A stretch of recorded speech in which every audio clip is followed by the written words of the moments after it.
birthday gift ni Carla hindi pa tapos, may pahabol pa at yan ang ating makikita sa video. Thank you po Tita Rosel de Manuel. Thank you very much po. Carla, meron din pinapa-alawar para sa isiyan si Sir William Enriquez. Kasunod lang na vlog. Opo. Ang kay Tita Rowena, okay na.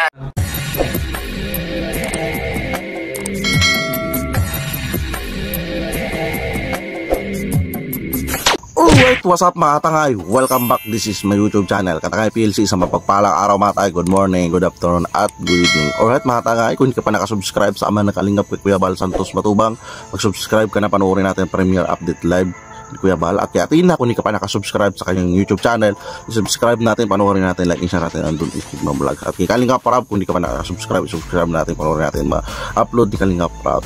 At sa mga beneficiary, mga Kalingap Angels, Jom Card, si Danjoy, si Dross, at iba pa. At kay Carla Topolar Vlog, kung hindi ka pa nakasubscribe, subscribe natin kanyang YouTube channel, like isa natin ang donation. At congratulations, successful ang kaarawan ni Bibi Carla. At kay Kalingap Jumar, kung hindi ka pa nakasubscribe sa kanyang YouTube channel, subscribe natin, panoorin natin, like isa natin ang donation. At kay Business Official Papa Steve, kung hindi ka pa nakasubscribe, subscribe natin, panoorin natin, like isa natin ang donation at sa mga vlogs nila. At sa aking buting YouTube channel, kung hindi ka pa nakasubscribe, mag-subscribe ka na tayo, panoorin yung reaction. At hindi ka pa nakapalo sa Facebook ko at Facebook page ko, Katangay PLC 2.0, magpaalo ka na para update ka sa mga upload na reaction ko. Ka-upload din ako dyan mga tayo. So alright mga tayo, may reactionan tayo for today dito kay Bibi Carla. Maraming blessing ang natanggap niya sa kanyang karawan. Ito mga tayo, panoorin natin at yawan natin ang reaction. Tara mga tayo. Grabe, birthday gift ni Carla hindi pa natatapos, may pahabol pa. At Papa Joms nagulat sa ipinakita ni Carla. Ano kaya ito mga kalingap? Birthday gift ni Carla hindi pa natatapos, may pahabol sobrang laki. At Papa Joms nagulat sa ipinakita ni Carla. Pero bago yun mga kalingap ay dito ba mayroon dito na may siyempre kaarawan ni Carla yan. So deserve niya makatanggap ng regalo. Kung totoo man ito, di mas maganda makatulong ito sa kanya sa pag-aaral, service, diba? Tara. Pag-usapan muna natin mga kalingap ang patungkol sa tambalan ngayon ng Jump Car mga kalingap, na kung saan si Carla Topolar na ang kauna-unahang record ng Team Kalingap na pinakamaraming Totoo yan, si Bibi Carla na nakapokus sa kanya yung pinakakuha na pinakamalaki ang marami natanggap sa birthday gift. Totoo yan. Tatanggap na birthday gift mga kalingap. Grabe rin naman talaga mga kalingap ang pagmamahal ng mga ka-Jump Car supporters, at lalo na sa mga ka-Jump Car A10 na siyang pinaka-top. Maraming shoutout sa mga supporters ng Jump Car. At kung ganun paano nyo pagmamahal kay Bibi Carla, sana ganun din sa mga vlogger katulad kay Kuya Bal at Kalingap Rab ang pagmamahal nyo kay Bibi Carla. Kaya hindi natin makilala ang mga beneficiary na mga inidulo natin kung hindi ila Kuya Bal at Kalingap Rab at Ina. Mahalin natin din mga vlogger na nakatulong sa mga Kalingap Angels at mga beneficiary, di ba mga Kalingap at sponsors ni Carla. Nakakalula ang mga pera sa daming binigay nila mga kalingap. May isang tao pa nga na solong ibinibigay ang 100,000 money bouquet. Grabe, yun palang panalo na si Carla. Wow, galing naman. At big love shout out, nagbigay ng money bouquet sa birthday ni Bibi Carla. At patuloy lang kayo pagmamahal dito sa kay Carla, Bibi Carla at Papa Joms, at sa programa ni Kalingap Rab sa Team Kalingap. Patuloy kayo at mag-stay na diyan kayo na todo suporta, diba?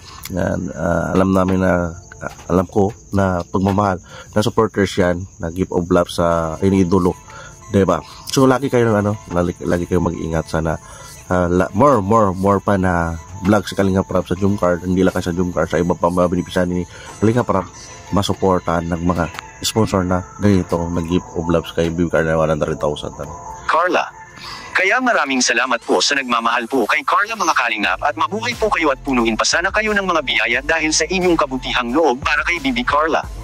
At samantala unti-unti nang naliliwanagan mga kalingap ang mga ka-Jump Car supporters dahil sa nagaminan na nga ang Jump Car mga kalingap sa birthday ni Carla.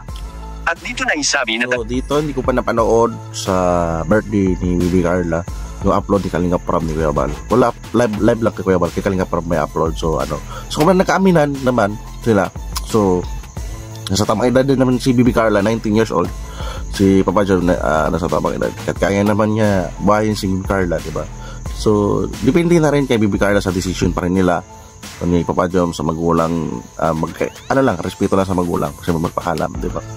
So, kung ano man sa kanila, so, anong nangyayari ngayon, so, supportahan natin, huwag natin silang i-down, diba? Nakakapagbigay sila ng saya, especially libre ng mga OFW with senior citizen. Dalawa na to, patuloy natin sila supportahan, diba? Papa John at Carla, mayroon man sila pag-iibigan, di mas maganda, diba mga kalingap? Na talaga ni Carla ang naramdaman nito para kay Papa Joms, mga kalingap, na mahal rin niya si Papa Joms.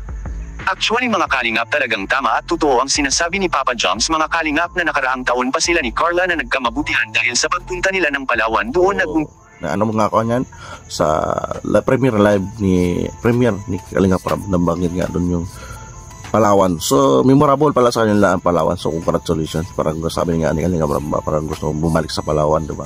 Na para dito pala nagsimula. So nakita ko sa vlogs dito sa pagkanil sa Palawan.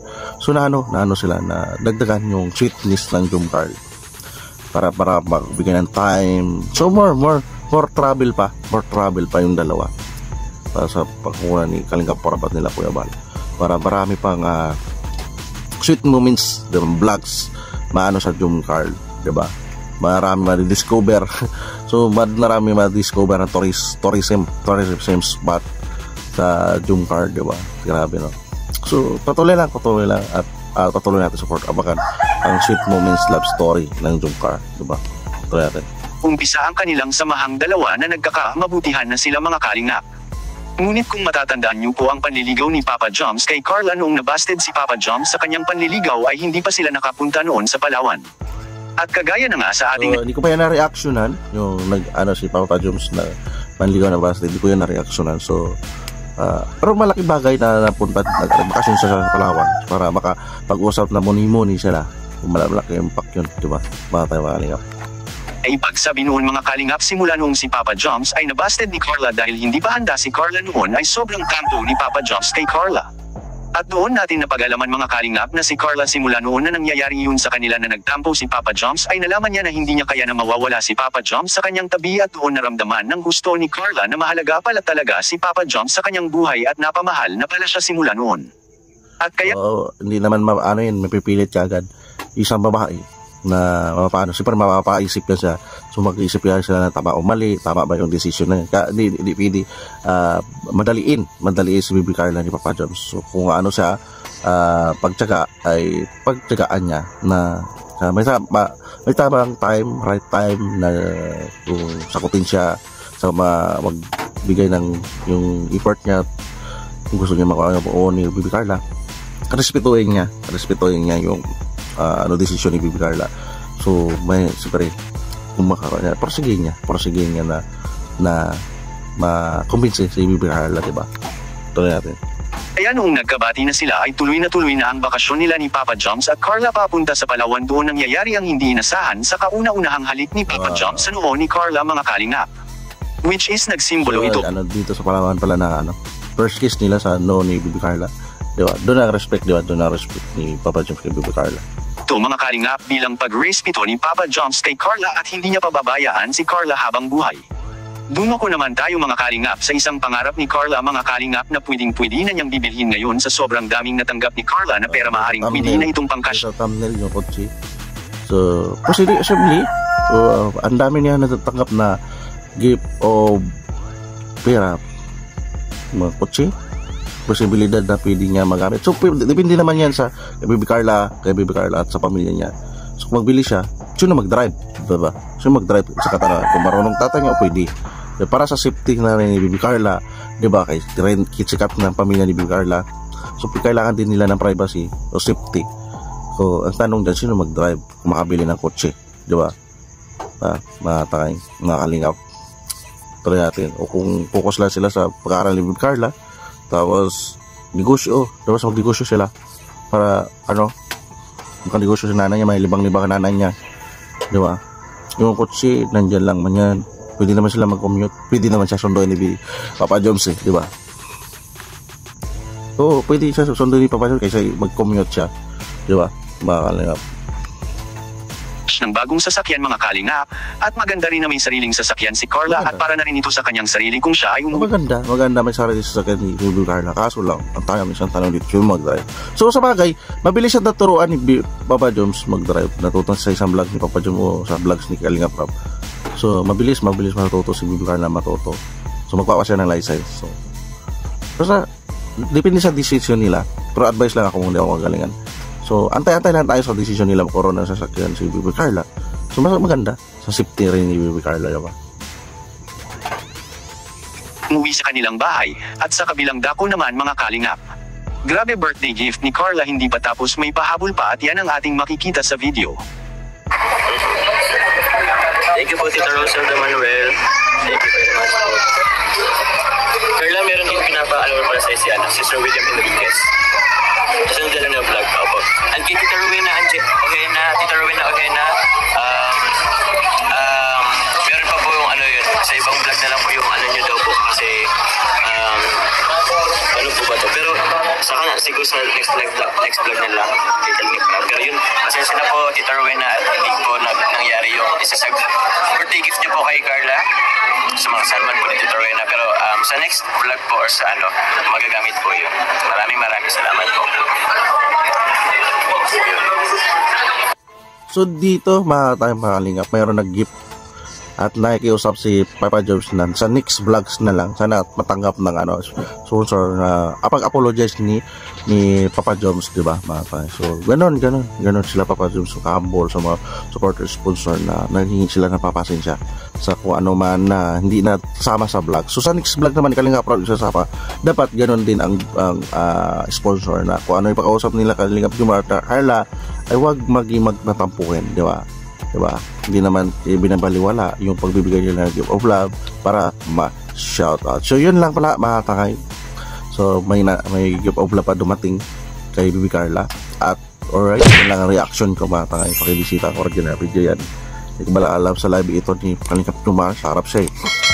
Hindi ka na nakasubscribe kay Kalingap Jomar, isubscribe natin, panoorin natin, like siya natin ang Dunis Clip. At kay Carla Topolar Vlog, kung hindi ka pa nakasubscribe, subscribe natin, panoorin natin mga vlogs ni Carla, live updates yan. Saka happy birthday ko para sama na Kalingap kay Kuya Bal Santos Matubang, kung hindi ka pa nakasubscribe, subscribe natin, panoorin natin, like siya natin ang Dunis Clip. At kay Atid na, kung hindi ka pa nakasubscribe, subscribe natin, panoorin natin, like siya natin ang Dunis Clip at mga vlog natin. At kay Kalingap Rob, kung hindi ka pa nakasubscribe, subscribe natin, like siya natin at mga upload sa mga beneficiary ng Kalingap Rob. Yeah. Kaka-business official Papadits TV. Kung hindi ka pa nakasubscribe, subscribe natin. Nag-reaction din ako dyan. Share rin ako kasi pag sa charity vlog. Kung hindi ka pa nakapalo sa Facebook ko Katakay PLC at Facebook ko Katakay PLC 2.0 sa Facebook page ko, nag-upload reaction din ako matay. Samahan niyo ako dyan matay. Maraming salamat. Alright matay, maraming salamat pagsama sa aking reaction at see you sa next reaction ko. Maraming salamat at lagi tayo ingat matay. Maraming salamat. Adios, bye bye, thank you.